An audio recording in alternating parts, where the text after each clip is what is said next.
शांति। 31 मई की मुरली है। ज्ञान के सागर, आनंद के सागर शिव परमात्मा कहते हैं, मीठे बच्चे तुम्हारे पर माया का पूरा पहरा है, इसलिए जरा भी गफलत न करो, देही अभिमानी रहने की मेहनत करो। प्रश्न है, बाप के पास कौन सा भंडारा सदा भरपूर है? उस भंडारे से स्वयं को भरपूर करने का साधन क्या है? उत्तर है, बाप के पास पवित्रता, सुख, शांति का भंडारा सदा भरपूर है। स्थायी सुख व शांति चाहिए तो जंगल में भटकने की जरूरत नहीं। पवित्रता ही सुख और शांति का आधार है। पवित्र बनो तो तुम्हारे सब भंडारे भरपूर हो जाएंगे। बाप आते ही है बच्चों को पवित्र बनाने, वो है एवर पवित्र। गीत है, न वो हमसे जुदा होंगे। ओम शांति। यह बच्चों का ही गाया हुआ गीत है, बच्चे सुन रहे हैं। यह बच्चों की आत्माएं कहती है। अब बच्चों को देही अभिमानी बनना है, अर्थात आत्मा निश्चय करना है। जैसे सन्यासी लोग कहते हैं ना, आत्मा सो परमात्मा, ये सब उल्टी बातें हैं। अब बाप समझाते, इतना समय तुम देह अभिमान में रहे, अब बाबा कहते देही अभिमानी बनो। तो बाप कहते हैं कि अभी तुमको सुदर्शन चक्रधारी भी बनना है। सुदर्शन चक्रधारी बनने से ही तुम राजाओं का राजा बनेंगे। तुम राजा रानी भी बनते हो। तो बाप बच्चों को बार बार कहते हैं, देही अभिमानी बनो।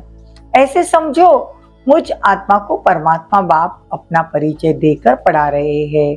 हमारे संस्कार बदल रहे हैं। आत्मा ही संस्कार लेके जाती है, शरीर तो खत्म हो जाता है। बाबा अभी हम आपके ही है, आपके साथ योग लगाएंगे। यह हमारा वायदा कभी मिट नहीं सकता। बल पवित्रता पर अनेक प्रकार के विघ्न पड़ेंगे, बहुत कुछ सहन भी करना पड़ेगा। देखो बच्चियां कहती है, बाबा ये सितम करते हैं। बाप कहते हैं, दुख से छूटना है तो योग में रहो। तुम ब्राह्मण फिर बाबा को याद करते हो ना, तो बाबा हम दुख से कब छूटेंगे? तो हमको ये बहुत मारते हैं। ऐसे अबलाए बाबा से बातें करती है। तो गीत में भी है ना, कितनी भी मार पड़ेगी, बाबा आपकी याद कभी नहीं भूलेंगे। तो हमको तो बाबा का ही बनना है। वृद्धि तो होती है ना, जितना जितना ज्ञान बढ़ता जाएगा, बाबा कहते वृद्धि होती जाएगी।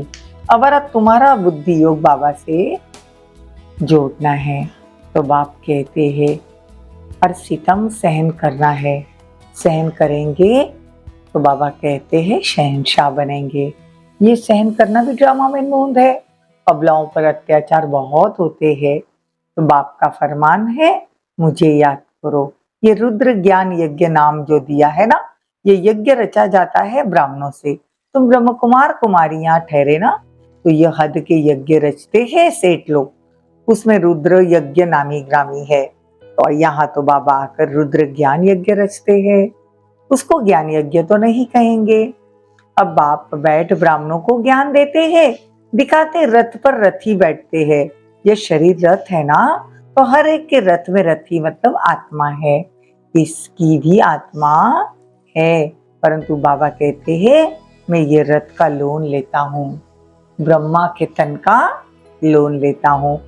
कहते मैं फिर से तुमको राजयोग सिखाता हूँ। अब बाप कहते पवित्र बनो। जितना ज्ञान योग बल की धारणा करेंगे तो पंख आ जाएंगे। राजधानी लेना कोई मासी का घर नहीं है। मुख्य बात है अहम आत्मा, यह मेरा शरीर है। अहम आत्मा है ही शांत स्वरूप। शांति के लिए धक्का खाने की दरकार नहीं। तुम बच्चों को चाहिए स्थायी शांति, पवित्रता, सुख, शांति जितना चाहिए उतना लो। शिव बाबा का भंडारा है ना, जो एवर पवित्र है वही आकर सबको पावन बनाते हैं। सन्यासी तो समझते हैं आत्मा निर्लेप है, बाकी शरीर पर पाप लगता है। तो अब तुम बच्चे जानते हो। यथार्थ रीति समझने से बाबा कहते हैं कि परमपिता परमात्मा जो तुमको पढ़ाता है, यथार्थ रीति समझेंगे कि पतित पावन सदगति दाता तो एक बाप है। देखो बाप रचयिता और रचना का किसी को पता नहीं। देखो बाप रचयिता है और रचना का किसी को पता नहीं।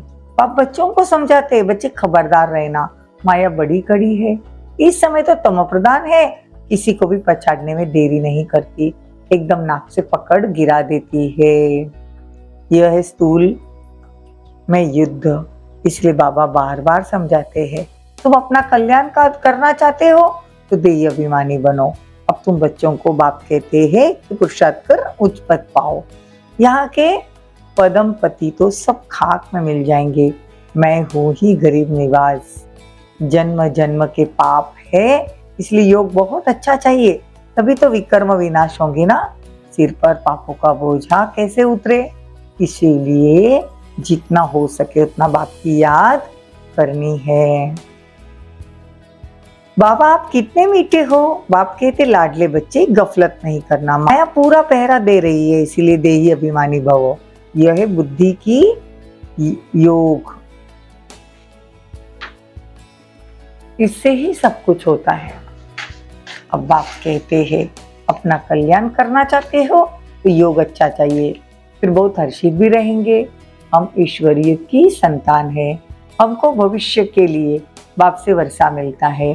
कलयुग में तो नहीं राज्य करेंगे, राज्य करना है सतयुग में, तो सिर्फ बाप को याद करते रहो। यह है योग बल, जो बाप तुम्हें एक ही बात सिखाते हैं, जिससे तुम सारे विश्व के मालिक बनते हो और कोई बन न सके। सारे ड्रामा में श्रेष्ठ सर्वश्रेष्ठ पाठ लक्ष्मी नारायण का है। एक कहानी है ना, दो बिल्ली आपस में लड़े, मक्खन बीच में बंदर खा गया, तो श्री कृष्ण के मुख में माखन दिखाते हैं। अब माखन की तो कोई बात नहीं, यह है स्वर्ग रूपी माखन। देखो, दो बिल्ली आपस में लड़े मतलब अमेरिका और रशिया आपस में लड़ेंगे और भारत को राज्य भाग्य मिल जाएगा, क्योंकि बाबा कहते लॉ ही नहीं है कि वो लोग विश्व पर राज्य करे। बाप स्वर्ग का मालिक बनाते हैं, ऐसे बाप से तो कहां से भी भागकर मिलना चाहिए। ओम शांति। अच्छा, मीठे मीठे सिकिलदे बच्चों प्रति माता पिता बाप दादा का याद प्यार और गुड मॉर्निंग। रूहानी बाप की रूहानी बच्चों को नमस्ते। हम रूहानी बच्चों की रूहानी माता पिता बाप दादा को याद प्यार, गुड मॉर्निंग, नमस्ते, थैंक यू, बहुत बहुत शुक्रिया। दादा के लिए मुख के साथ, मैं इस रथ पर विराजमान रहती हूँ। ये अभ्यास करके पूरा पूरा देही अभिमानी बनना है, बुद्धि योग की रेस करनी है, पूरा नष्टमोआ बनना है। इस अंतिम जन्म में सितम सहन करते पावन जरूर बनना है। वरदान, नथिंग न्यू की स्मृति से सब प्रश्नों को समाप्त कर बिंदी लगाने वाले अचल उडल भवो। कोई भी बात होती है तो आप बच्चों को यह ज्ञान है कि नथिंग न्यू, हर सीन अनेक बार रिपीट की है। नथिंग न्यू की स्मृति से कभी भी हलचल में नहीं आ सकते, सदा ही अचल और अडल। कोई नई बात होती है तो आश्चर्य लगता है, ये क्या क्यों कैसे हुआ, लेकिन नथिंग न्यू तो क्या क्यों का क्वेश्चन नहीं, फुल स्टॉप आ जाता है। वैसे हर दृश्य को देखते बिंदी लगाते चलो तो हाय हाय में भी वाह वाह के गीत गाते रहेंगे। स्लोगन, सुखदाता बाप के सुख स्वरूप बच्चे बनकर रहो तो सुख दुख की लहर आ नहीं सकती। ओम शांति। ओम